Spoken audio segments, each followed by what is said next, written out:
Hey everyone, and welcome to the Hamilton Arts Awards. My name is Gavin Stevens, and I'll be the host and MC for this year's festivities. You might have seen me on CTV or the Comedy Network, possibly CBC, but I also host my own podcast called Uncolonized. Some of you might be thinking, Gavin, how come you're going into my ear holes and not in front of my eyeball places? That's because this year's award show is going to be a podcast. For those of you my age and a little bit older, a podcast is a radio play on the internet. Each episode, I'll be interviewing a winner, allowing you to get to know each and every one of these talented people. We had a lot of laughs, got to know the artists, and found out what each one of these talented people planned on doing with their award after the show. I had a great time hanging out with these people, and I hope you do as well. So without further ado, please enjoy the Hamilton Arts Awards podcast.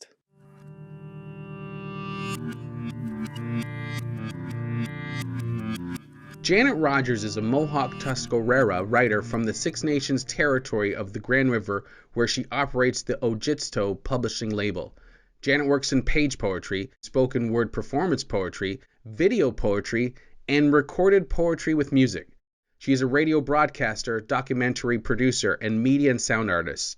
Over the past 11 months, Janet has been the Mabel Pugh Taylor Artist in Residence, a joint effort with McMaster University and HPL. The Arts Awards are pleased to have commissioned a series of recordings from Janet that will appear in each episode of our podcast series. Fire. Grandfather, I have spent the day collecting food for you.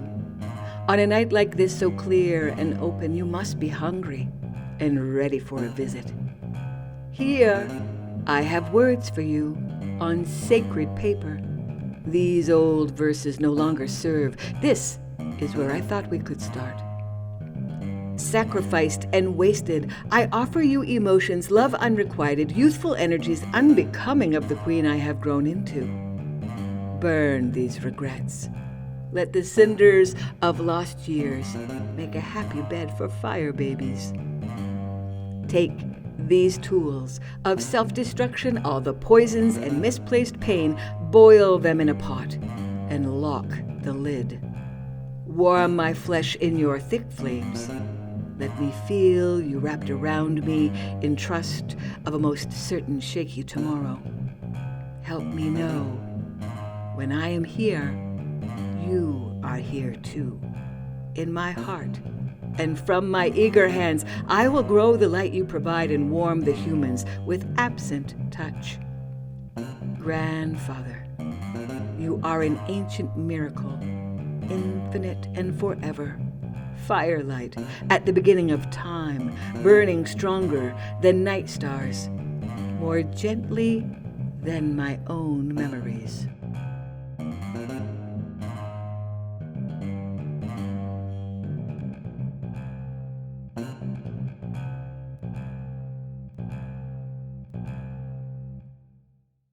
There's simple truths you accept as you get older. Like, I have to think twice before stepping off a curb, or is this milk going to hurt my stomach later today? One of the things I learned early on is I can't wear ironic clothing. It's just out of my wardrobe now. When you hit 34, ironic clothes are gone from your life, or they should be. Like a 20-year-old can put on a stupid cat shirt. You get a 20-year-old in a stupid cat shirt. It makes sense. That person doesn't take themselves seriously. That person has a good sense of humor. You put a cat shirt on my body, people are like, that guy's into cats.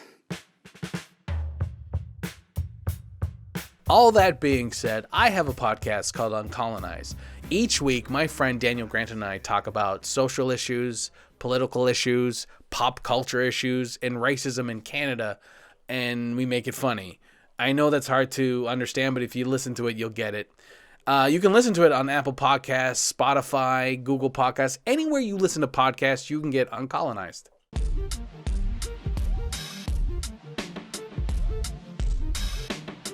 Leon Eclipse Robinson is a multi-dimensional artist who utilizes a vast skill set for the expression of self. Throughout the years, a consistent muse has been his connection to hip-hop culture. His work is bold and dynamic and speaks to his life experiences. You're my first interview, so let's see how that goes. Oh, yeah? Okay. Not in podcasting, but today for this whole thing, you're the first interview. Dope. Yeah. So I got some questions for you. Do you want to like introduce yourself, like tell everyone your name and what you do, what discipline you work in? Okay. My name is Leon Eclipse Robinson. Born in Toronto, but raised in Hamilton all my life. All my schooling and education has been in Hamilton. Started out in the arts young and was really brought into the arts through hip hop culture. That was my first real attachment to visuals, music, movement, all the different art forms. And thoroughly embracing hip hop culture, it took me from breakdancing to graffiti to emceeing, and then eventually to DJing at a radio show at McMaster University. And I'm really a person that utilizes art in its various streams. So I like to paint portraiture, I like to do photography and videography, Mm-hmm. write rhymes, record music. So all the different art forms at some point I've touched upon and utilized to express myself with. You are like all five elements of hip hop. Absolutely. I think even a few more. I mean, I opened the first real hip hop store in Hamilton. I read that. Yeah. Ran Concrete Canvas Graffiti Showcase, which was a festival we put up on top of the mall, which was early before they were really doing hip hop festivals in Toronto even. So yeah, man, it's been a good culture to be a part of and to express self through, you know. Do you ever find yourself pulling out the cardboard and doing some windmills every once in a while? I think the last time I did that was maybe about 8 or 9 years ago, and I did a head spin, and my neck immediately was like, "What are you doing? Your weight is not the same. The distribution's off, homie. Do not try that again." You know. But yeah, every once in a while, I'll still do a backflip or something to show the young bucks that I got it still. You know. So Yeah, and then take some Robaxaset afterward. absolutely, Tiger Bomb. Yeah, some ibuprofen. When did you say to yourself, "I have to stop breaking"? When like I can't continuously do this? Oh no, that was years and years ago. I was really like an active dancer. So we opened for like Public Enemy when they first came to Hamilton, and Oh, cool. back then I was dancing for dance crews for rap crews, and I had a partner. We would enter a lot of competitions and win money and things of that nature. But after some time, I kind of was really gravitating to the microphone. So I started to Mhm. write rhymes and get into writing and performing. And it kind of took me away from the dancing aspect. I mean, you still, you know, when you go to a club, you can still, you know, put it down and cut a rug there. But on the whole scale, yeah, I wasn't like actively out there trying to battle anybody or nothing like that. I hear you. I used to do dancing in Toronto, hip hop dancing. So I did break dancing when I was younger. I don't know how old are you? Do you mind if I ask? I'm going to be 47 this year. We're the same age. So I did breakdancing at a wedding once, and I was so good when I was a kid that someone that was at the wedding hired a breakdancer because they thought it was all set up. So that's my claim to fame. That's as far as I got with breakdancing, though. My claim to fame was with my crew dancing at City Hall for Brian Mulrooney and the cabinet and all of that stuff, like a big event. And we had like Yeah. straight up maroon Adidas suits, and we were macking at the McDonald's, and the shorties were going crazy. Like, yeah, it felt like straight out of the Breaker movie. I read that in your bio that you were like you breakdanced at malls, and I was I was gonna ask you if you had a chance, would you after COVID's done, would you go to the Gap at Limebridge and do like a freeze and just get that on just for me on your Instagram? I got you. I'll do it. I'll do it. Thank you. I want to know, what does it mean to win this Creators Award? In all honesty, it's a definite honor due to the fact that I've been doing this for some time, man. And Mhm. you know, being a grown man with a wife, family of 5, couple properties, art isn't the easiest thing to sustain self with, you know, in these times, you know. So to be a full-time artist for the last 8-9 years, and not long ago I did a showcase in the McMichael Gallery, and that was huge because, you know, just coming from the hip hop elements, and it was actually done with spray paint and putting them at McMichael. And there was a lot of chatter online like, oh, this shouldn't be in the hallowed halls of the McMichael Gallery. They'd be turning in their graves. And just to see the community online come and say, this is exactly what's needed. And, you know, times have changed and art has, you know, elevated in all facets, you know. So to get the Creator Award of Hamilton, after being like the first graffiti artist to paint directly on the walls of the art gallery, And even what that was, Bryce Canberra had went to bat for me and put me in there to do a piece, and they had to like tape me behind plastic so there was no overspray going to the rest of the gallery and whatnot. I felt like the boy in the bubble, but I did my piece, and all these years later to get the an arts award as a creator just shows that there's dedication and discipline to stick into your vision and actually continuing to work. And it feels really good that I could even allow my children to see that, Mm-hmm. Pops is out there still doing and still, catching awards, and it gives them motivation that they could potentially do anything they want as well, That's amazing. I was gonna say also as a Black Canadian artist, that's amazing. Oh yeah, To absolutely. sustain yourself and to do that, that on its own is like, that's incredible. I can't understate the amount of time that I've been told that I should change my subject matter, or Mm-hmm. I've been told that I should try and incorporate more visuals from a European context in order to be successful. And, just so many things that have, if I wasn't a stronger mental person, probably would have undermined what I'm doing and dissuaded me from continuing with the work, that I've been able to produce, So Yeah, you talked about like those attitudes when you're organizing the graffiti festival where people are like, this doesn't belong. How have you seen those attitudes change over the years? in the way of graffiti and street art, I think at one point it was a narrative that was pushed that it doesn't belong. So I don't think that the masses really understood it. Like when you have things come out that graffiti is a crime and Mm-hmm. it's a quality of life problem, and then that comes out in the newspaper, people start to attach to that. They read it and they're like, okay, yeah, it is. It's a big problem or whatever. But when you come from a place now where Hamilton is a arts community and we're known for our arts and whatnot, and the heads start to embrace it and start saying, okay, you know what, we see the benefits of having murals on buildings and people coming out in the way of social media and taking pictures in front of these things and whatnot, and working along with artists like myself and Scott McDonald to say, you know what, let's put some legal graffiti walls up and give people space that they could access. The piece that we did at Woodlawn on Barton Street has been great, and there's been no issues from the community. They've heard that the tagging and whatnot on structures around them have went down, and people are utilizing it. They're taking pictures to show how it revolves and how many people are utilizing that wall. So much so that we're going to do a couple more in the city. Right, we're getting other people that they're saying that they want some other parts done, and so this is what we were talking about so long ago. Had this happened 15 years ago, we would have already had way better impact and had more people coming to the city to check out what we're doing out here. So, but yeah, attitudes have changed. Are you still influenced by superheroes? Is that still in your work?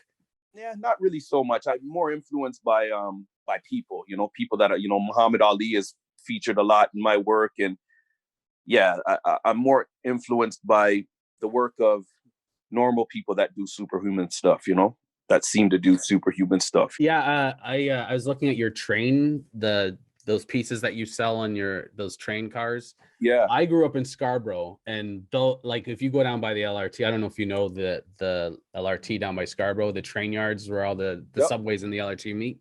There's like tons of tags, and they're beautiful. They're amazing. How long does it take to make one of those things, like on a train? I assume it's done at night, right?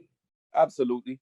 I mean, not all the time. There is yards where, on a Sunday you can catch it in the day and nobody's really around or whatever. But yeah, it really depends on if you're doing a piece. When you say tags, tags are, quick, just writing your name like a sword stroke kind of thing. But when you're doing a piece on a train or whatever, they can take, 3 to 4 hours, when you're doing throw ups or whatever, you're 20 minutes, you're in, you're out, you're nice quick fill, nice outline, some bubble to it. But yeah, when you're seeing the pieces that maybe have a character, or that just those nice big letters or whatever, those are taken usually about 2 hours, 2.5 hours.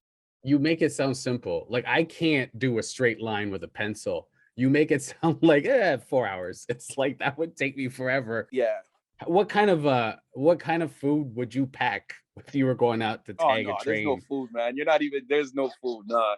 you might bring some water, you might, you know what I mean? You might have a drink or whatever. Some cats will drink a beer or whatever while they're working on their thing, you know what I'm saying? But that is your food, your liquid, that's your everything right there. You know what I mean? When you're out there and you're working and you mean you're doing what you love, that's all you need. I treated it like a stakeout. That's why I assume like you have like a whole like chips and all this other stuff around you, pizza, but no, it's just No, not at you're all. sustained. Yeah. Yeah. How are you doing during this time? How is it how are you holding up? On a whole scale, because I'm a person that deals with meditation and sustaining self, and I'm still actively working out, and I'm training other people in the boxing cardio.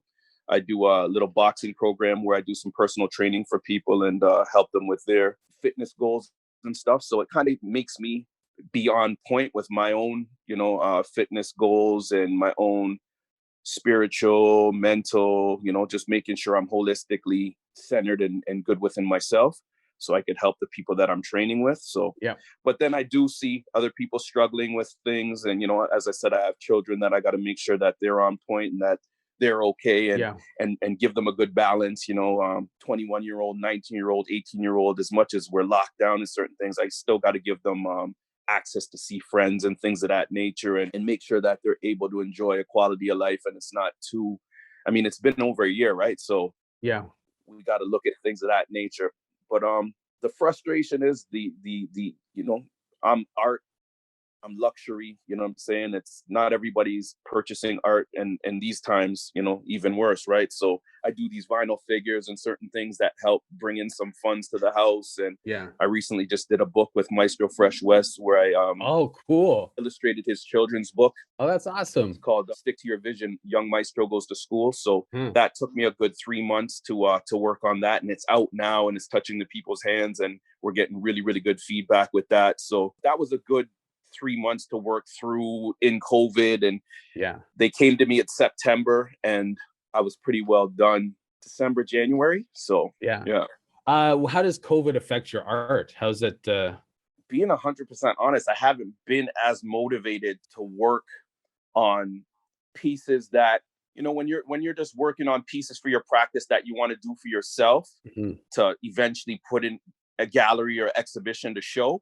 I haven't been doing much of that. I've been trying to do more stuff where it's like, I know I'm doing it as a commission for somebody that's going to help fund the household. You know what I'm saying? Yes. So that's where my time and energy has been placed right now, So I'm hoping to take a little bit of time and maybe apply for a grant coming up and hopefully get something like that can put me back on track to just developing my discipline and creating works that I want to, express myself with and show within the gallery context. And I had a wicked idea of going back to my writing and recording of a rap album because I used to rap with a group called Crown of Thorns, and we had 2 projects that we put out as a group. I've never put out a solo project, so I was thinking of putting out a solo project encapsulated in like a 12-inch book with like some of my old sketches and some new work, and do a thing where it's like I've done my own music videos and stuff. So do more like a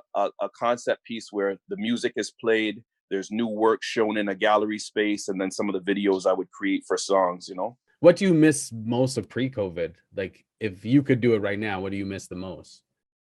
Well, just because we're coming up to that time about Concrete Canvas, organizing that event and having all the different writers come out and hit buildings, and then having a nice party where I'm curating the DJs and curating the entertainment and making the space where people can get together and enjoy hip hop in the company of others. Yeah. That's one of the things where we're trying to see how we can kind of keep a event happening this summer without the congregation of people, right? So, it's easy to get some walls done where a solo artist is painting a wall and whatnot and still have, people that you could plot it on a map where people can walk and go look at it, you know what I mean? And I think that's going to help attract people back to the downtown area after this is all gone, right? So, but yeah, that's one of the things I miss right now. What's a positive thing that you found out about yourself during this time as an artist or as a person? Like something I've already knew, like I've always known, is that I'm able to adapt really well, and I'm about activation. So if I have an idea, I can make it real, I could make it manifest in real life. I've always been able to work from less than favorable materials Mhm. and create something pretty cool. So I've never been trained in education for arts, and yet I've had pretty good success with, creating my own book, hip hop homage, and getting it manufactured and self-publishing it. Nobody taught me how to do that, but I was able to do it. And yeah, I'm able to adapt. Yeah, I think that shows in your body of work that you're that person that you can change and grow and succeed in each discipline that you choose. I think we're getting to the end, so I just got a couple more questions. What do you find is the defining characteristic of Hamilton? It's a place that, although you would look at it as less than, Mhm. it always seems to come through and shine in what it really is. There's this thought that, Hamilton doesn't really have much going on, and it's a gritty, dirty place. But when you look a little deeper, you see all the layers and just the beauty of the soul and what it really encompasses. You know what I mean? Like, if you're not from here, on an external, you might look and just, glance past it. But when you come here and you spend some time here, like I've had quite a few people that have came to visit, and they would comment on our hip hop scene or our art scene here, or just the people. And you know what I'm saying? And it always seems to change minds, and spending a little time here, Mhm. so It's an honest city. It's a very honest city. absolutely. You made my job easy, and I got to learn about you by reading about you. So talking to you was easy, and I appreciate it. Thank you very much, and congratulations. Thank you so much, Gavin. Now a word from one of our amazing sponsors. BLR LLP, Chartered Professional Accountants since 1986. Proud sponsors of the City of Hamilton Arts Awards Champion Award. We're a different kind of accounting firm because we believe numbers can be personal. And that concludes episode 5, everyone. Thanks for tuning in. I hope you got to know Arts Creator Award recipient Leon Eclipse Robinson a little bit better. I had a great time interviewing him. The music in today's episode was by Paulo Leon Riaz, Tara Lightfoot, Dylan Hudecki, and Aline Felice. Illustrations by Robin Lightwalker and Michael Byers. The City of Hamilton Arts Awards are presented during Arts Week, June 3rd to the 12th. To learn more about Arts Week or the Save the Arts campaign, visit hamiltonartscouncil.ca. Stay tuned for our next episode tomorrow at 7 p.m. Production by Cobalt Connects, Lilt Films, and me, Gavin Stevens.